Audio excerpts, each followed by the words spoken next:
Hi అండి, అందరికీ నమస్తే. Welcome to my channel. ఈరోజైతే బోడ కాకరకాయ కర్రీ చేశాను. దీన్ని కాకరకాయ కూడా అని అంటాం కదా.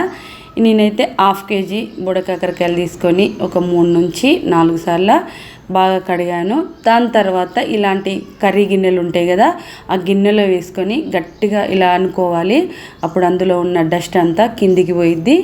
తీసి పక్కన పెట్టేసుకున్న తర్వాత కూడా ఇందులో చిన్న చిన్న నారపూసలు అవి అతుక్కొని ఉంటాయి. ఎందుకంటే అవి ముళ్ళులుగా ఉంటాయి కదా.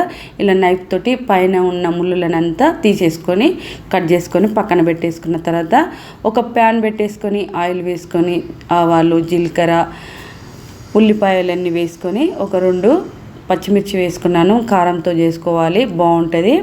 అలాగే ఇందులో జింజర్ గార్లిక్ పేస్టు, సాల్ట్ అవంతా, పసుపు కూడా వేసుకొని మనం కట్ చేసి పెట్టుకున్న బోడ కాకరకాయలు వేసుకోవాలి. ఇది మీకు నిలువుగా అయినా కట్ చేసుకోవచ్చు, అడ్డమైనా కట్ చేసుకోవచ్చు. ఎలా అయినా ఒకటే షేప్లో కట్ చేసుకుంటే బాగుంటుంది. ఇలా అంతా కలుపుకున్న తర్వాత మూత పెట్టుకొని 1 నిమిషం తర్వాత మళ్ళీ మనం కలుపుకోవాలి. ఆల్రెడీ మనం సాల్ట్ కూడా వేసుకున్నాం కదా. రైనీ సీజన్ వచ్చిందంటే ఈ బోడ కాకరకాయలు వస్తాయి కదా, చాలా బాగుంటుంది ఈ కర్రీ అయితే.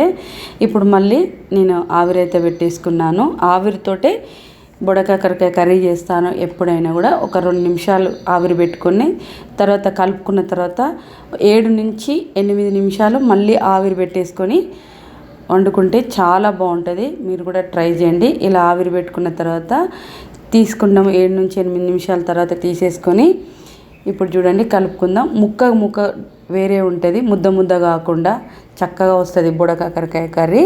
ఆవిరి పెట్టుకొని వండుకుంటే కర్రీ కంప్లీట్గా మనకు ఉడికిపోయింది. ఇప్పుడైతే మనం సరిపడా కారం వేసుకొని మొత్తం అంతా కలుపుకొని ఇప్పుడు ఆవిరి పెట్టుకోకుండా నార్మల్గా మనం మూత పెట్టేసుకోవాలి.